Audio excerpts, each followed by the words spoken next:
शहर के भीड़ भाड़ वाले इलाके गद्दी चौक में स्थित ट्रांसफार्मर में आज सुबह 11:30 से 11:45 के बीच अचानक आग लग गई। आग उस वक्त लगी जब चौक में काफी भीड़ भाड़ थी। आग लगते ही चौक में अफरा तफरी का माहौल बन गया। देखते ही देखते आग इतनी तेज लपट में बदल गई कि पूरा का पूरा ट्रांसफार्मर जलकर राख हो गया। अफरा तफरी के इस माहौल के बीच लोगों ने किसी तरह से ट्रांसफार्मर के आसपास खड़ी बाइक और स्कूटरों के अलावा कारें हटा ली, लेकिन तब तक 2 बाइक आग की चपेट में आकर जलने लगी।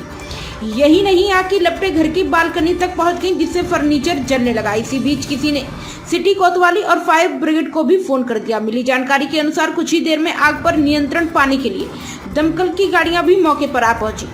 कोतवाली थाना प्रभारी अपनी टीम और अग्निशमन कर्मचारियों के साथ मोर्चा संभाल लिया। आग की लपट से और ज्यादा नुकसान ना हो पाए, इसे ध्यान में रखते हुए आग बुझाने की कार्यवाही शुरू की गई।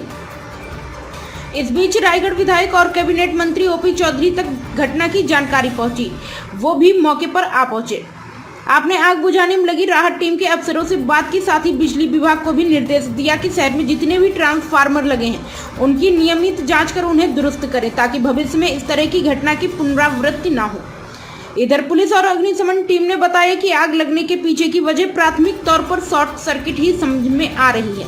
हमें सूचना लगते ही आग बुझाने के लिए टीम और अग्निशमन वाहन को घटनास्थल के लिए रवाना किया गया है।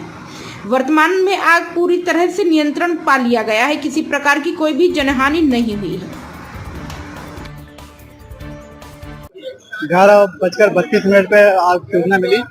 जैसे सूचना मिली वैसे हमने एक गाड़ी को पहले रवाना किया उसके बाद में फिर देखे कि आग ज्यादा संभावना है, क्योंकि ट्रांसफार्मर का बात है, तो हमने दूसरे गाड़ी को फिर हमने रवाना किए। और फिर क्या है, गाड़ी हमारे पहुंची और क्या है, रोड थोड़ा सा ट्रैफिक होने के कारण से गाड़ी थोड़ा सा टूट गई। बाकी आते के साथ में हमने जैसा ही हमें लगा, धीरे धीरे हमने आधा घंटा में हमने काबू कर लिया। नुकसान की बात करें तो जान माल या कुछ सामान की क्षति हुई है? ऐसा नुकसान की तो बात नहीं है कि जान माल की कोई हानि नहीं हुई है। बाकी आग को हमने काबू पा लिया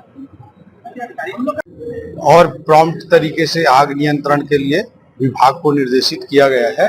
और जो भी इंस्ट्रूमेंट्स की, उपकरणों की कमी भी होगी उसके लिए भी मैंने लिस्टिंग बनाकर देने के लिए कहा है।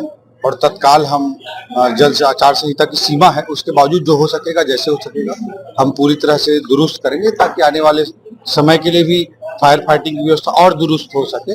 और दूसरी ओर बिजली विभाग को भी मैंने निर्देशित किया है कि सभी ट्रांसफार्मरों की चेक कराएं, ताकि स्पार्किंग वगैरह की घटनाएं, लूज वगैरह होता है तो ज्यादा होती है, कोई स्थिति निर्मित ना हो और आग कम से कम लगे।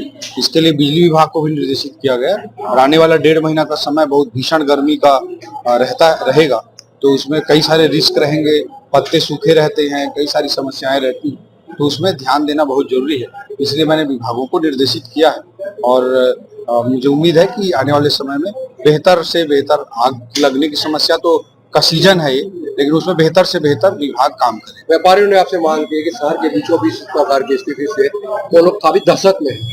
देखिए, मेरा ही कहना है, ट्रांसफार्मर कहीं न कहीं तो लगाना पड़ेगा, तो उसको सभी व्यापारी साथी, सभी लोग मिलकर के जैसा व्यवस्था तय करेंगे उसको हम इम्प्लीमेंट कराएंगे। लेकिन बिजली व्यवस्था तो करनी ही पड़ेगी, सबकी जरूरत है बिजली, तो जैसे आपस में सामंजस्य करके व्यवस्था बनाएंगे वैसी हम विभाग को करने के लिए निर्देश देंगे।